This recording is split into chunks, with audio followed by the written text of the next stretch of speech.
So welcome to the Aquinas lecture. We're going to begin with some music presented by the Sacred Music Club, which will, someone is being introduced here. Introducing.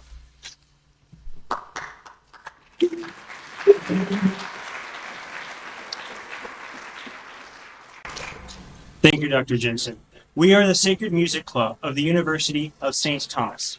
We are students, faculty, and alumni of the university. We were founded in 2013 to sing traditional Gregorian chant and sacred polyphony in the liturgy of the university. 50 years ago, Father Victor Brizik, a Basilian priest and professor of Thomistic philosophy, founded the Center for Thomistic Studies. Father Brizik lived and shared a poem throughout his life. His constant refrain in this poem was taken from the sequence, a poem composed in 1264 by St. Thomas Aquinas for the feast of Corpus Christi. The refrain in Latin is quantum potens, tantum aude.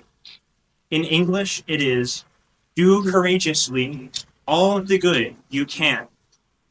He followed on this with a special litany of when, where, and how to do this.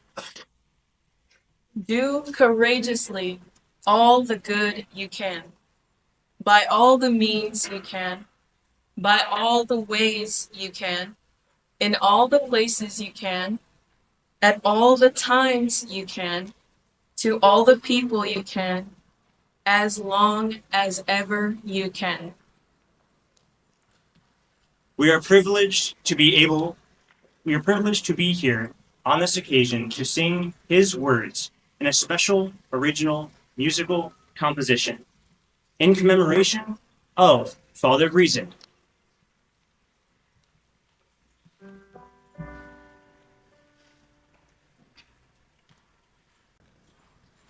Lauda vis salvatorem,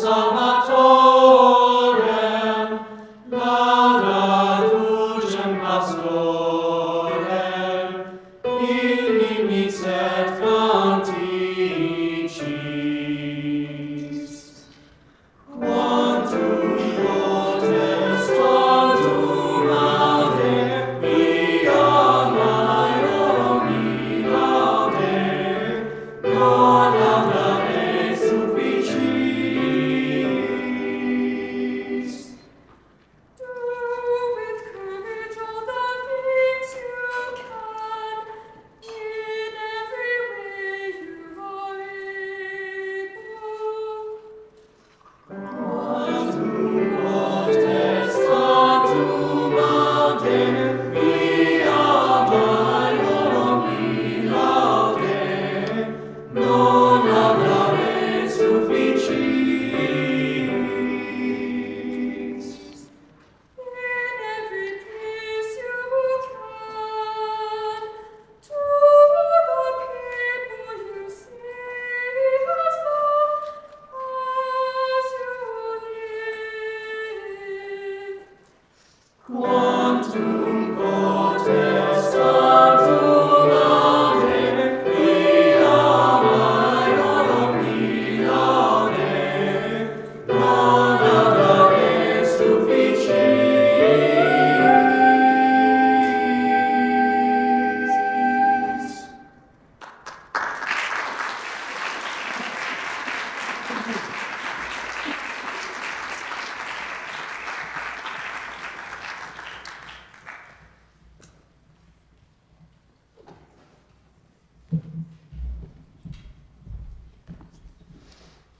Good evening.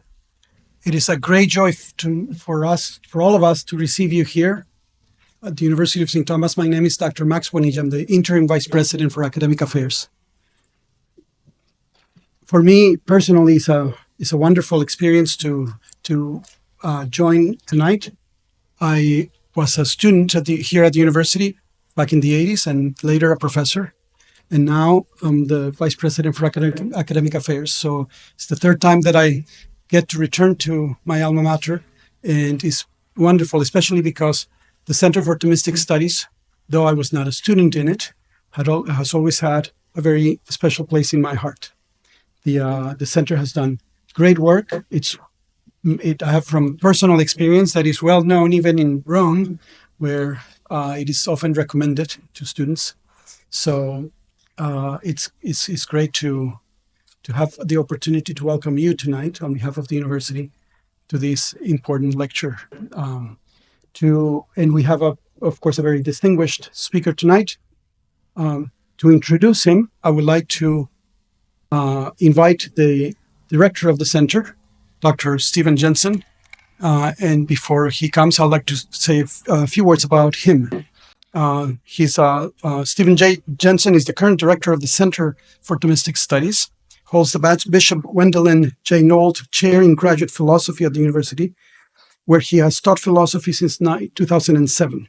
After receiving his PhD in philosophy at the University of Notre Dame, he continued his research in a variety of areas, including bioethics, action theory, the thought of St. Thomas Aquinas, moral psychology, and the philosophy of mind. He has written numerous books and articles, including Living the Good Life and The Human Person. He has a new introductory book on the natural law, just out with Catholic University of America Press. Dr. Jensen.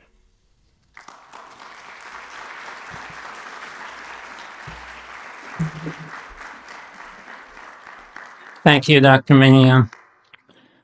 Gyula Klima is a man who knows semantics. That may sound like bad news. After all, we often think that semantics do not matter, as when we say that something is only a matter of semantics. Semantics is just wordplay, wielded to persuade people by a kind of sleight of hand. In short, semantics is something to be avoided and dismissed. As if this worry concerning Professor Klima were not enough, those of us at the Center for Thomistic Studies have another reason for concern. Klima is an expert on John Buridan, a 14th century philosopher often critical of Aquinas' views. You may well ask, then, why Gyula Klima is here to speak with us tonight. Why would we want to listen to someone who deals with mere wordplay, perhaps in the cause of undermining the thought of the saint for whom this university is named? Let us begin with the semantics. Semantics has to do with the meanings of words. Should we conclude that semantics are unimportant? Not necessarily.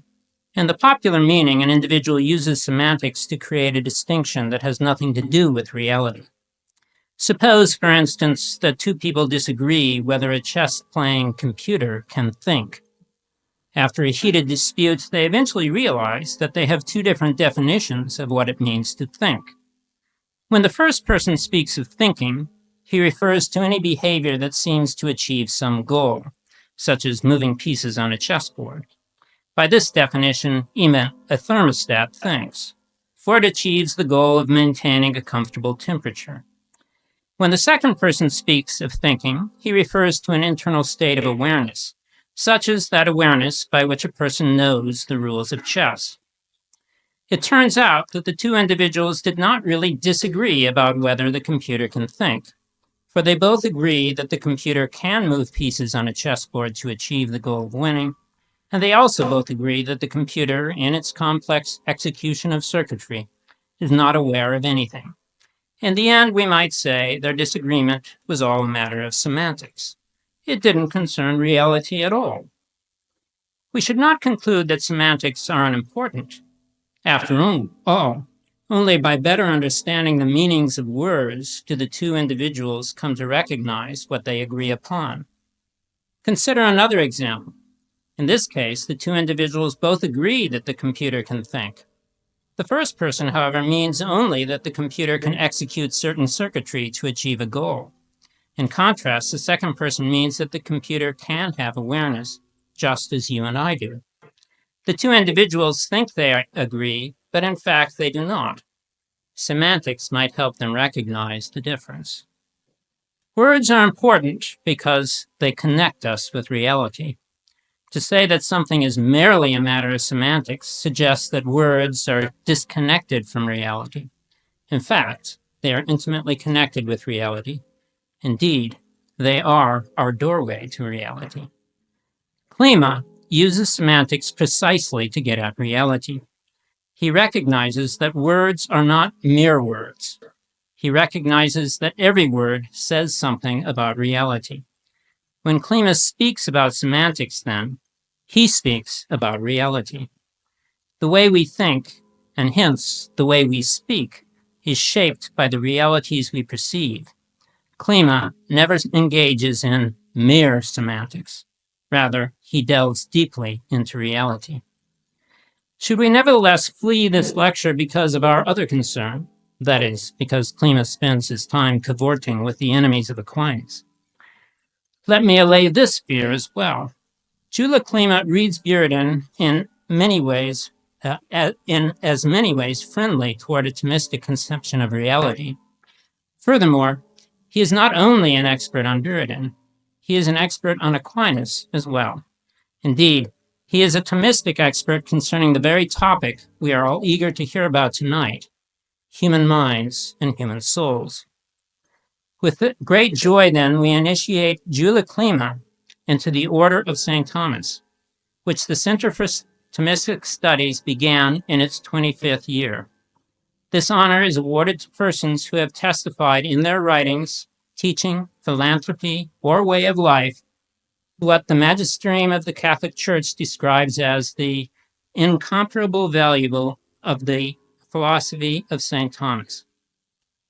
Each recipient is presented with a medal bearing an image of Thomas Aquinas and the motto of the order, Quantum Potes Tantum Aude, dare to do all that you can, which of course we heard at the beginning, music that was put to this motto.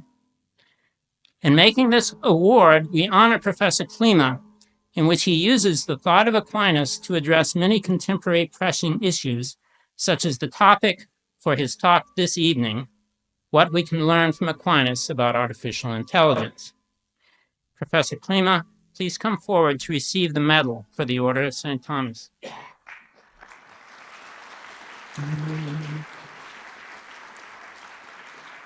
Oh, this is wonderful. Thank you so much. I was not expecting this. Yeah, beautiful. Thank you so much.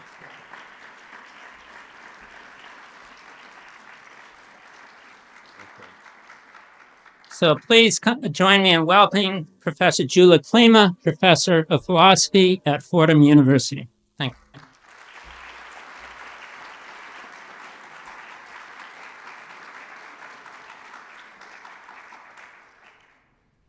Thank you so much for this wonderful introduction and this unexpected, wonderful honor just bestowed upon me.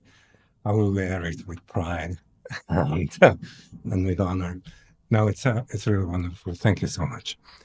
And also, the introduction of my doctoral stance is quite accurate with my cavorting with Buridan. Will also be demonstrated in this lecture. As you will see, I've been cavorting with Buridan for decades because I found him our most valuable and worthiest opponent, with whom we can learn a great deal, especially if we can engage that particularly different and characteristically different semantic framework in which he is working, which is so different from Aquinas' framework, which is precisely how these two ways in late medieval philosophy branched out in the Via Antiqua and the Via Moderna, leading to our contemporary confusions and modernity in general. Okay, now so enough of idle generic talk. Let's just get down to business and see what can we learn from Aquinas about AGI, which is of course a deliberately provocative title, and I'm really honored that so many of you felt provoked by it. Called out, literally, right? Okay. So, without further ado, what can we learn from Aquinas about AGI? Well, one would not expect Aquinas to have much to say about artificial intelligence, AI. But he does have a lot of profound things to say about human intelligence, So we may be well advised to heed what he says about human intelligence against the background of all the contemporary hype about artificial intelligence. This lecture will argue for both an absolute metaphysical demarcation line and the consequent multitude of functional differences between human intelligence, as Aquinas conceives of it, and AGI, the yet future artificial general intelligence, which is supposed to be somehow a combination of all the contemporary achievements of AI as we know it. Nevertheless, the paper also points out that in the context of an appropriate social ontology, understanding AGI as a powerful tool of human intelligence, it also provides for us a tremendous opportunity to better understand and even improve human intelligence and thereby human life in general. So what is this? Just to start with some semantics, after all. What is the scholastic Aristotelian meaning of the term intelligentsia? As is well known, the English word intelligence and its cognates in modern languages come from the Latin intelligentia, a nominal derivative of the verb intelligere, meaning the activity of thinking or understanding. However, as is often the case with such nominalizations, it was used not to refer to the activity itself, for which the scholastics coined the word intellectio, or just used the infinitive of the verb intelligere, as was their wont, but rather to the ability or capacity or power to perform the activity, and thus, in this usage, it refers to the same as the most used name of the power to think, namely intellectus, that is, intellect. So far, so good. Having clarified the meaning of the term, we can ask about the thing designated by the term according to that meaning.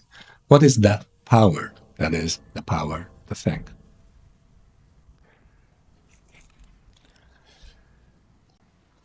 As Aquinas often reminds us, powers come to be known from their activities, so we first need to understand the activities of the intellect, the first systematic analysis of which was provided by Aristotle in his De Anima, Peripsychis on the soul.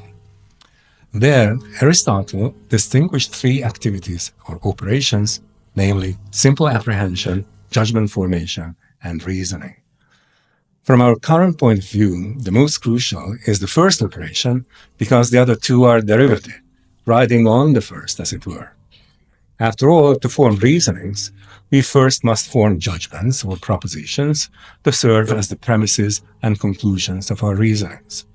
But we cannot form judgments unless we first form the terms, whether simple or complex, that can serve as a subject or predicate of these judgments.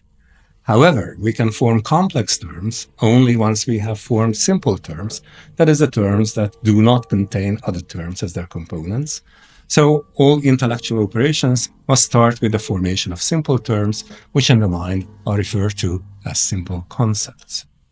This is the process, these are the concepts that populate Aristotle's system of the categories, the concepts that can serve as subjects or predicates of propositions.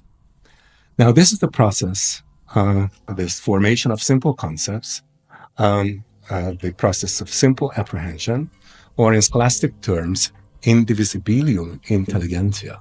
So this is the primary intellectual operation, accounting for the possibility of the others. And here is the reference to a text in which Aquinas specifies precisely this meaning of the term in this usage.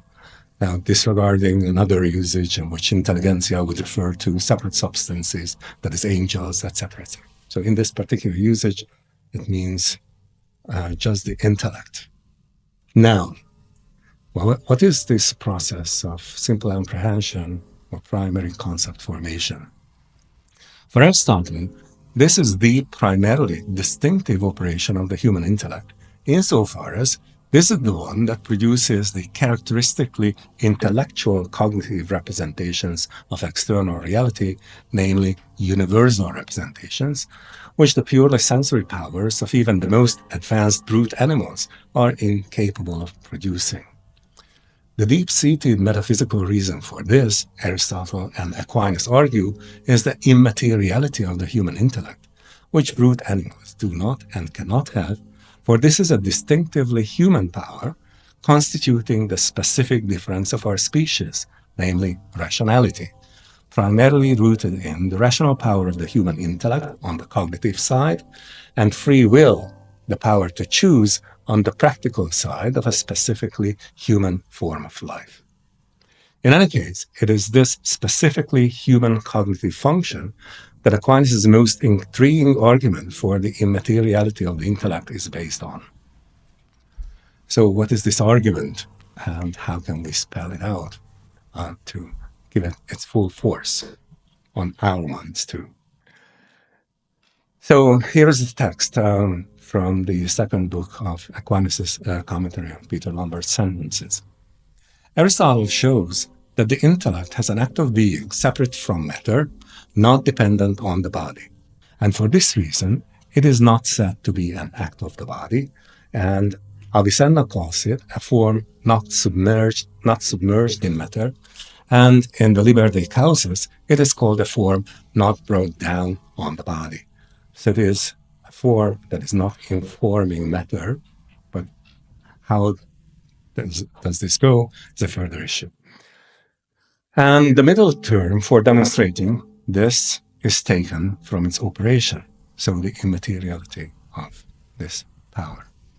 For since nothing can operate except a thing that exists per se, it is necessary for a thing that has a separate operation per se also to have a separate act of being. So arguing from the separateness from matter, separateness, the operation of the operation to the separateness of the power performing the operation.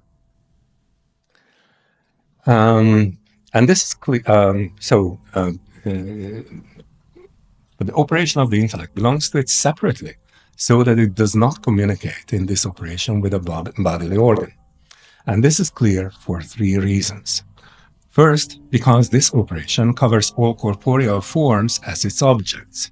Therefore, it is necessary that the principle of this operation be free from all material forms. This is just a brief allusion to Aristotle's original argument in the third book of the De Anima, arguing for the materiality of the intellect from its receptivity of all possible material forms, which therefore illustrates that it cannot have one material form embedded in its nature, because then that would be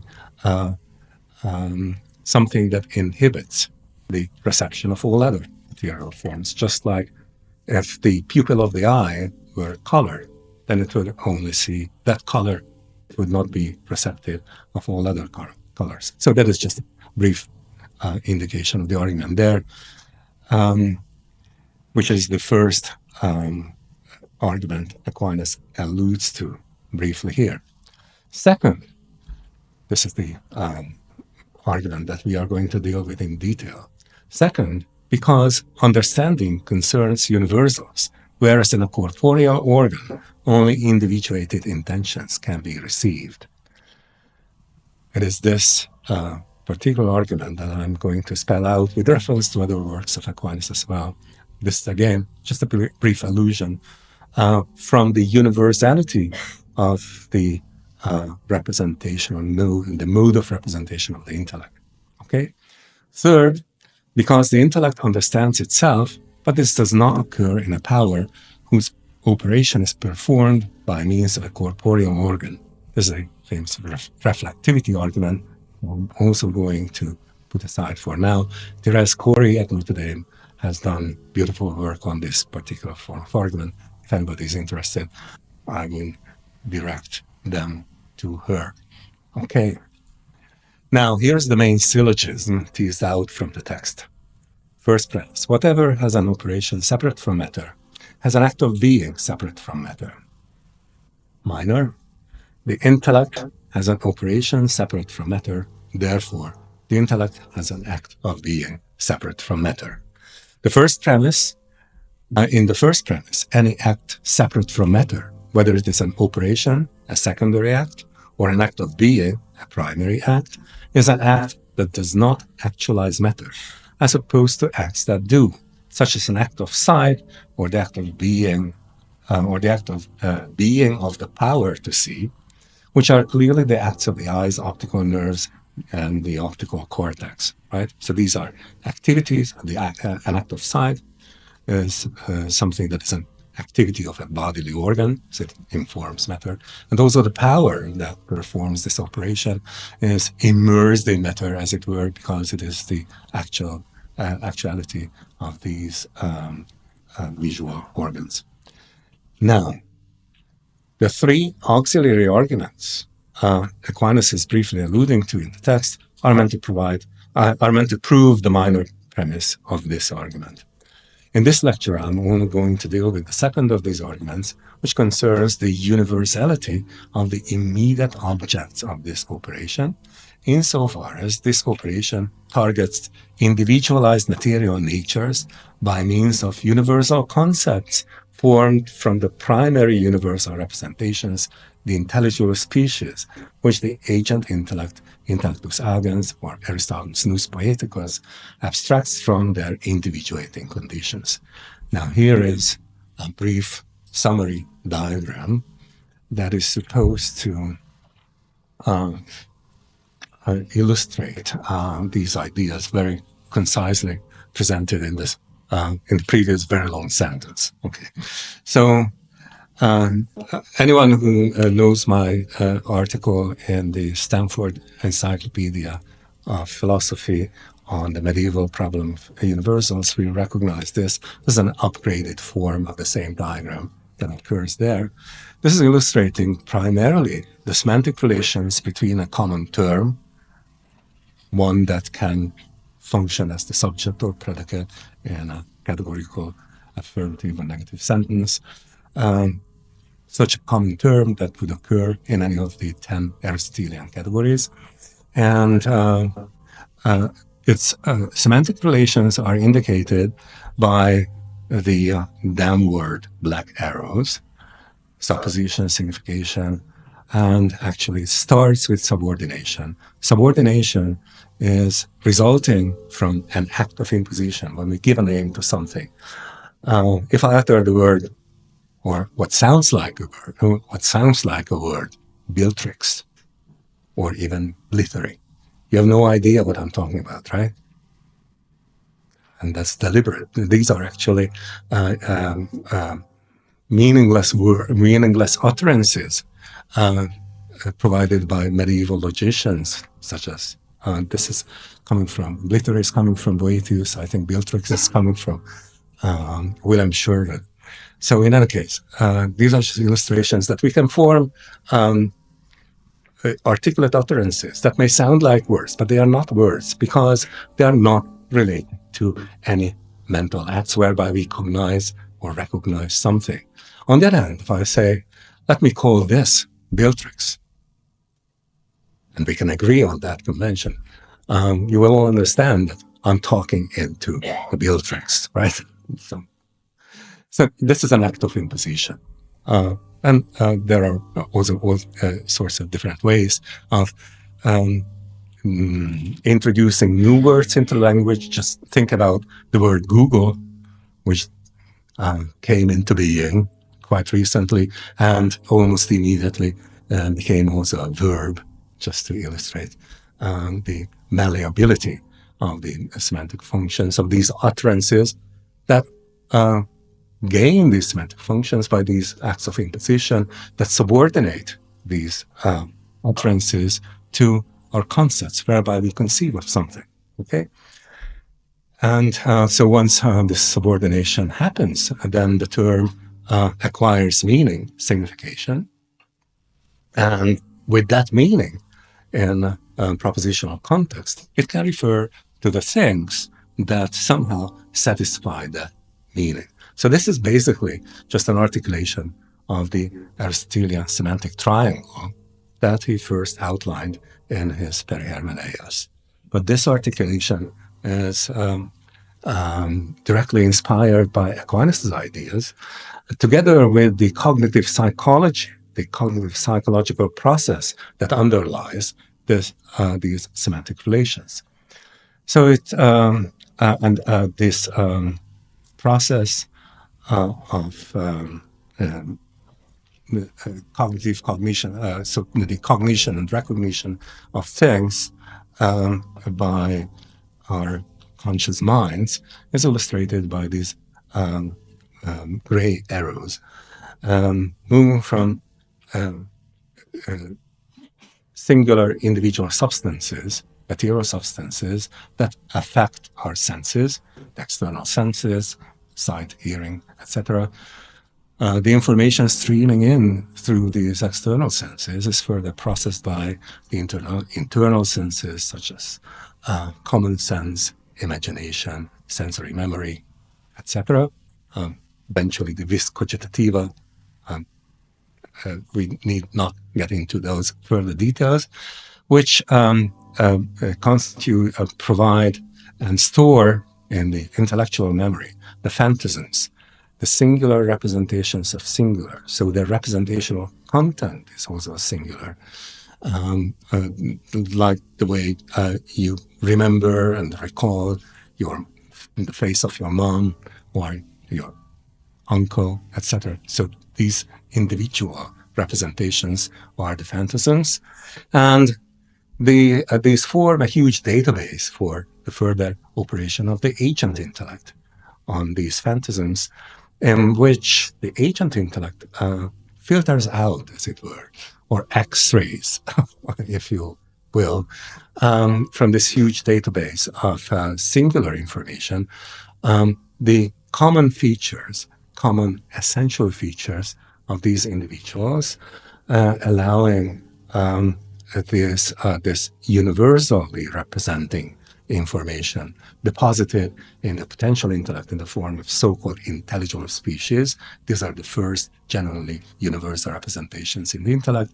And once they are put to some use, then based on the informational content of this intelligible species, the mind, each and every individual mind that we individually possess, will have their own individual mental acts, whereby these intelligible universal representations are expressed in the mind, and with only that universal representational content that is indicated by these boxes with the dotted sides, because these are not entities existing in reality as such. These are objects of the mind with some foundation in reality, namely the information content that was carried by the singulars, but needed to be abstracted or extracted by the activity of the intellect. And so the common object for these individual mental acts, or subjective or formal concepts, is what we refer to as the objective concept. This is not Aquinas' terminology, but it's useful. Later terminology, later Thomas used it. And so that is the information content of the concepts that is shared by each and every one of us when we understand each other. And when we abstract even from the fact that these universal representations are the objects of this or that individual mental act, then we can talk about the pure semantic content of the concept, which is the absolute nature or nature absolutely considered in abstraction from the individualizing conditions of these natures, which are carried by all these different kinds of individuals. And that is why these common concepts and the corresponding common natures are applicable to all singulars, to potential infinity of singulars of the same kind, not only to the ones from which we abstracted these universal representations. And that is what accounts for the possibility of universal scientific knowledge. Okay, so to cut it short, material singular beings acting on our senses produce phantasms, the singular representations of singulars in the common sense and sensory memory. These in turn serve their information content for the abstractive operation of the intellect to form the first universal representations, the intelligible species, which provide the intelligible content of the universal concepts that we apply not only to the singulars they derive from, but to a potential infinity of them of the same kind, sharing the same form. Now, it is really important that there is this formal unity, this pervasiveness of the same form, from individualized natures to universal concepts in the mind that are, again, applicable to several further individuals sharing the same form or nature. That is the importance of this kind of semantic setup, which is radically different from the nominalists, and that is the important thing, which I will illustrate by responding to an objection raised by Buridan to Aquinas' argument. But let's see first the argument itself. So the argument from the universality of concepts or mental representations. In brief, the argument can be stated as the following simple syllogism in Baruch, in case you are wondering what is the particular syllogistic form applied in this argument. All representations that are material in their being are singular in their information content. So the materiality of representation is what is responsible for the singularity of the representational content or information content. This is really important that we can make this sort of connection between ontological status, materiality, and representational content, singularity in representation. Some intellectual representations are not singular in their information content because we have universal representations, as we just agreed. Therefore, some intellectual representations are not representations that are material in their being, which means they are immaterial. Okay? So all we are exploiting in this argument, or all Aquinas is exploiting in this argument from the previous semantic triangle, is that we have universal representations. And the argument concludes that those universal representations cannot be representations in a material medium. Because if they were representations in material medium, then they could not be universal, they would have to be singular representations. Now, that is what needs some further articulation, obviously. So if the conclusion is true, then the subject, but first let's just see what the implication of the conclusion is. If the conclusion is true, then the subject of these representations is not the body or any bodily organ, such as the brain. So their subject, the intellect that processes these representations in the operation of thinking, is immaterial because it has as its subject the soul alone, even if the soul itself is the form of the body. Thus, the abstractive operation of the intellect producing its primary universal representations, namely the intelligible species, is not the operation of the brain because it cannot take place in a material medium.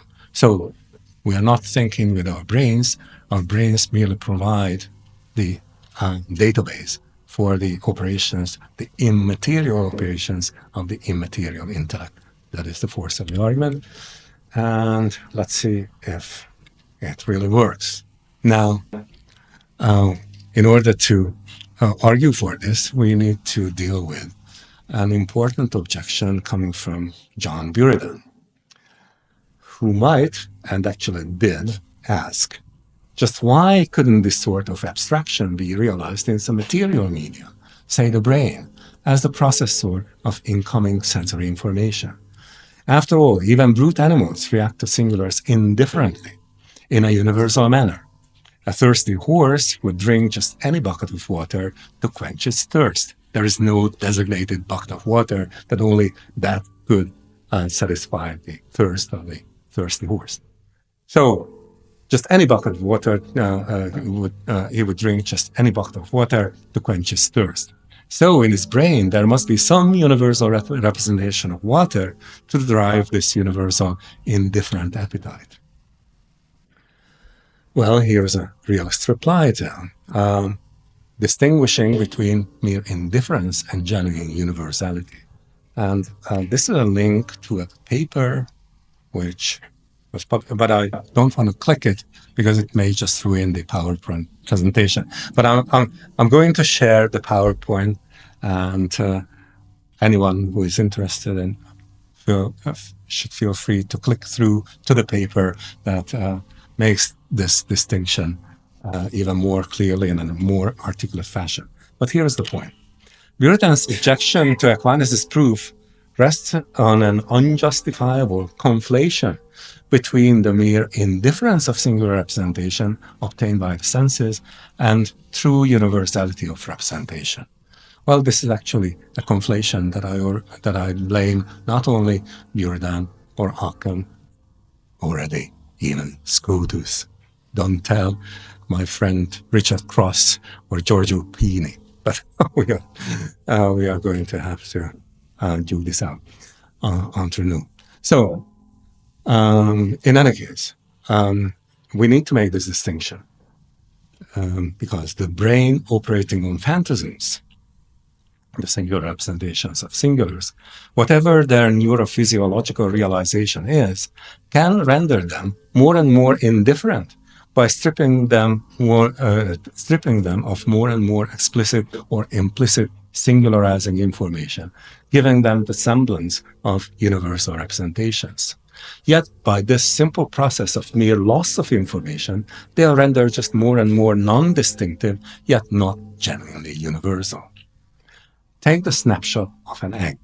That picture, despite the fact that it does not carry enough distinctive information to tell from that information content alone which particular egg it is the picture of, still carries information only about that particular egg. So it is not really a universal representation of all eggs. It is a singular representation only of that particular egg. Now look at these egg shapes, right? We have this picture of egg. I really don't know where this picture is coming from, but at least in principle, it is traceable to the original snapshot, right? Which the this fan of eggs before inflation probably took in his or her fridge. Okay, or take a look at this other egg shape. Now, obviously, these are particular egg shapes, particular ellipsoids with particular ratio of their axes, etc., representing some particular size, somewhere, someplace, sometime, right? On the other hand, if we really want to have a universal conception of an ellipsoid shape, we should turn to this formula, which applies to all possible ellipsoid shapes. And that is precisely the power of the intellect. Okay, to have this kind of essential representation, especially when it is articulated with mathematical precision. So here is the difference between indifferent singular and truly universal representation. Genuine, naturally produced universal representations, namely the intelligible species, are produced by abstraction, which is not only a process of losing distinctive singularizing information, but at the same time, it is the process of gaining universal information carried individuated by all singular representations of the same kind, so that these universal representations also cover singulars of the same kind we have not yet experienced, of which we have no singular representations at all. What is needed for this sort of genuine essential abstraction is an agent outside the causal chains of merely manipulating the material carriers of singular information rendered singular by their material causal histories, recording the singularizing information about their singular objects in their own material features. Think of seeing two eggs in your field of vision. What distinguishes those two eggs in your act of sight is that the light reflected from them affects different areas of your retina. And it is this spatial difference on the different areas of your retina is what is encoded by the further firing patterns of your neurons and your optical cortex, etc., etc. So this is just further material processing of this singularized information, which is singularized precisely because what individuates this shape and that shape is that it is the form of this chunk of matter here and that chunk of matter there. And it is that material difference that is encoded by the material differences of your representations in your sensory organs. Okay. So this is why the resulting truly universal representation cannot be material. It cannot have this information content resulting from the further material manipulation of the material carriers of singular information, which are singular precisely because of their material causal histories. So what is really needed for genuine universal representation is an agent that is outside the causal histories of material representations, resulting from the further material manipulation of the material carriers of information. But you need something outside of these causal chains, X-raying, as it were, all these singular representations for their universal intelligible content. And that is what takes place in the material medium. Okay. Now, provided Aquinas is right, the implications of this conclusion for AI should be obvious. If the human agent intellect's abstractive operation cannot take place in a material medium, then any AI system, being a material product of the human mind, and thus merely capable of material manipulations of the material carriers of information it receives, can never produce the simple concepts that the human mind produces in the process of the first operation of the human intellect, namely simple apprehension, although, of course, these products of the human mind can be fed into it using an artificial language encoding our concepts, just as the universal terms of natural languages are artificial material encodings of our concepts. So AI cannot make new simple concepts, but it's thriving on our concepts, further processing them. Furthermore, there are two operations of the human intellect, distinguished by Aristotle, namely judgment formation and reasoning, could quite credibly be mimicked by AI systems using some form of generative syntax and semantical modeling. After all, the generativity of syntax and compositionality of semantics of artificial languages would be just the features of language processing that such systems would thrive on, using their own high-level artificial languages for information processing. Such a system could check the validity of the Barocco syllogism presented above in a fraction of a millisecond, just like a hand calculator would perform a long division that would take us a long time to perform, riddled with occasional mistakes, even with pen and paper. But would you think that calculator would have any sort of awareness of what the hell it is doing with those numbers, right? Obviously not.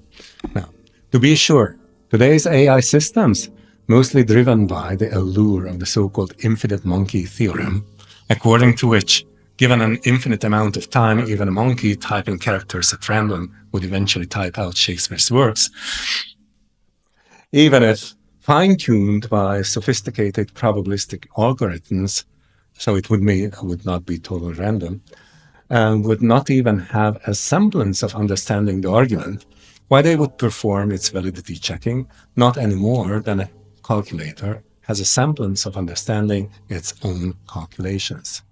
But on top of that, even the most advanced, semantically driven AI systems of the future that might use something like the semantic modeling of our concepts would still have to use our concepts, which only we are capable of performing for the metaphysical reason provided by Aquinas' argument. Thus, if Aquinas is right, even the most advanced AGI, artificial general intelligence systems of the future, will always have to ride on the activity of the human mind, supplying them with its own concepts that these systems would never be able to produce on their own. So again, if Aquinas is right, then there is an absolute metaphysical barrier between human and artificial intelligence. That doesn't mean that there are no features of human intelligence quite credibly mimicked by AI systems, just as there are such features quite credibly mimicked by brute animals as well. So I'm broadening the investigation a little bit. Let us see how we can talk about intelligence properly in focusing on human intelligence, and how we can use such terms that we use to describe human intelligence analogically about other forms of intelligence, end quote. Now, an old Stoic topic for animal intelligence is the scenario in which a hound chasing a prey arrives at a crossroads, where it is supposed to perform the following disjunctive syllogism. The prey went either this way or that way, but it didn't go this way, therefore it went that way.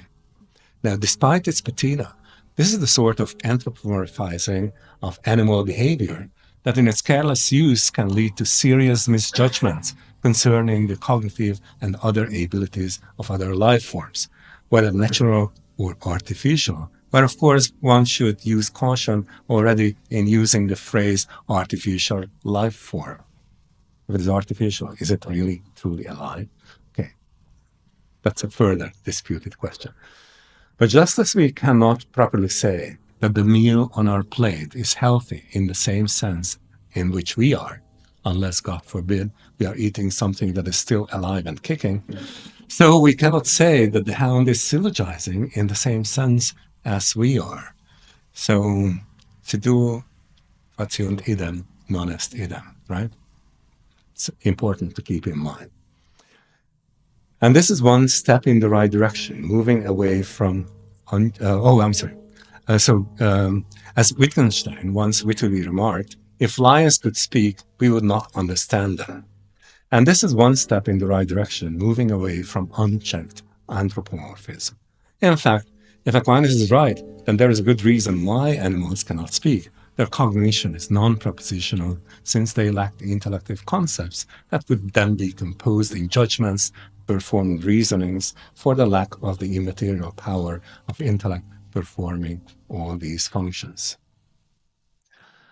But without harping much more on this point, I would just like to point out that if uncritically anthropomorphizing animal behavior obviously leads to fallacious conclusions concerning their cognitive capacities, then so does anthropomorphizing machine behavior, especially when the machine is using language eerily mimicking human linguistic behavior.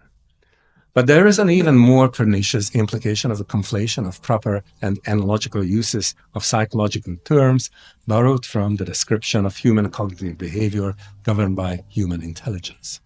For although we can certainly apply such terms analogically to describe non-human behavior, as when we say, that's a smart dog, or my car just wouldn't want to start.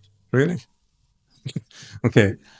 We should, in our more reflective moments, refrain from thereby either bestializing or mechanizing human intelligence, as in humans are driven by instinct or human thought is computation. Alas, many of our contemporaries fall into just this sort of error. And this is the main reason why we should have a clear metaphysical understanding of the nature of human intelligence as essentially distinct from both animal and artificial intelligence, despite their occasionally analogous behavior.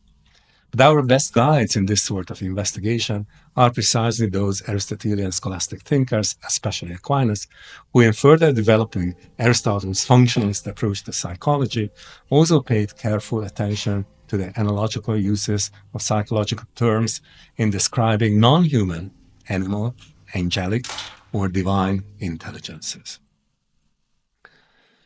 And we should also take into account other aspects of human intelligence, not only the mere and pure functioning of the intellect. So despite the metaphysical importance of Aquinas' argument when dealing with the broader issues of human intelligence versus other forms of intelligence, we cannot be focusing solely on the cognitive, intellective, theoretical function of the human mind. For that would mean that we exclude from our consideration the practical side of human life, in which, to be sure, intellectual cognition does and should play a major role. Nevertheless, it is certainly not the only factor in determining our specifically human form of life. This is why the understanding of these other factors as well is crucial in making the relevant comparisons with other forms of life, whether natural or artificial, again, using caution with applying the term life to artifacts, even if these artifacts exhibit certain intriguing similarities in their functioning to the functioning of genuine living organisms. So to sort out what belongs to what on account of what properly and merely analogically, we need to be clear first on the proper functioning of the human mind or reason as the specific characteristic determining a specifically human form of life.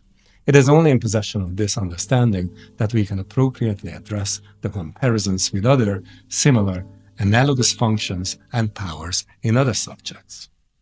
Thus, for instance, just because computers may be equipped with various sensors, that doesn't mean that they will have the senses like we do. For human perception is infused with the workings of our inner senses, named common sense, memory, imagination, and the cogitative power on the interface between the material senses and the immaterial intellect, as well as their active, appetitive counterparts, such as hunger or sexual desire on the part of the senses, and free will, the power to choose, the immaterial appetitus rationalis on the part of the intellect. To be sure, computers will never have the immaterial power of free will, but they will, or even already do, have the ability to imitate our choices following the patterns of our own virtuous or flawed behaviors, or flawed habits. An AI system trained on dirty talk will just talk dirty, disregarding all social norms of decent communication. However, if it is trained to recognize and reject dirty talk, its manners will improve. Again, quote unquote, manners, right? Thus, while we are implementing the training of these patterns, we have a tremendous opportunity. Instead of dumbing ourselves or the perceptions of ours down to justify or even unjustifiably extol artificial intelligence, we can use the training process as a magnifying mirror to recognize and correct our own bad habits, thereby perfecting both humanity and its artificial imitations, recognizing in their magnified image the potentially horrific consequences of our own moral flaws. To be sure, all these considerations are presupposing a social context of the workings of the human intelligence. Indeed, in closing, let me point to the essential social character of human intelligence, which is therefore a sine qua non of our form of intelligence, marking out another radical difference between AI and us. Until the foregoing remark, my approach has abstracted from another crucially distinctive aspect of human intelligence that we just cannot ignore in this discussion, namely its essentially social character. After all, Aquinas' argument concerns only the natural pre-linguistic process of the formation of single categorical concepts that would populate Aristotle's system of categories. However, the formation of these concepts is not what we would usually associate with human creativity, but would rather regard it as a characteristic or indeed as a characteristic or indeed a precondition of a necessary stage of children's developmental psychology, and rightly so. Indeed, if Aquinas is right, then his position can give us a clue about why a healthy human baby and a healthy chimpanzee baby raised in the same environment will develop so differently, especially regarding their abilities of language learning and use. For Aquinas' position, a human baby having an immaterial intellect can genuinely produce the immaterial concepts a chimpanzee baby is metaphysically incapable of producing. However, this metaphysical capability of a human child can only properly develop in a social environment, as the developmental problems of feral children, human children grown up in isolation from human society, amply illustrate. In brief, using the words of Aristotle, what these cases show us is that a zoologicon, a rational animal, cannot become a fully functioning human person without being also a zoon-politikon, a social animal. And this point brings to the fore the radical difference between human intelligence and AGI concerning the creative uses of language. For the metaphysical ability to form simple concepts from one's own personal experiences is vastly enhanced in a social environment by the acquisition of language and culture, encoding and transmitting the experiences and the results of mental operations of countless earlier generations of individual humans. But this process is not just simple transmission. Every user of any language can modify the use of conventionally significant words by subordinating them to their concepts acquired and modified by forming analogies and metaphors in a process of secondary abstraction. This is what underlies creative uses of language, whether in science, philosophy, or theology, using inventive analogies to introduce new concepts by modifying old ones, or in poetry and rhetoric, using metaphors for more powerful expression of our ideas that move both the intellect and imagination. For every word our languages, every word of our languages carries with it a palimpsest of concepts formed by the abstractions of generations of its users recorded in its etymology. Indeed, just think about how I used in the previous sentence the word palimpsest, rubbed off pieces of parchment, etc., for reuse. For every word our languages carries with it a palimpsest of concepts formed by abstractions of generations of its users recorded in its etymology. Indeed, just think about how I used in the previous sentence the word palimpsest, which properly refers to a rubbed off and reused manuscript page on which the original writing is still faintly visible. Clearly, in that sentence, I already used the word figuratively, transferring it from words overwriting other words to concepts in their historical development, preserving some of their original content while extending them to characterize new phenomena. Check the etymology of any word we use, and you find the same. Do you think a however advanced HEI system would get my point in the way you did, without explicitly providing it with the secondary and logical meaning of the term as I just did, as I just used it?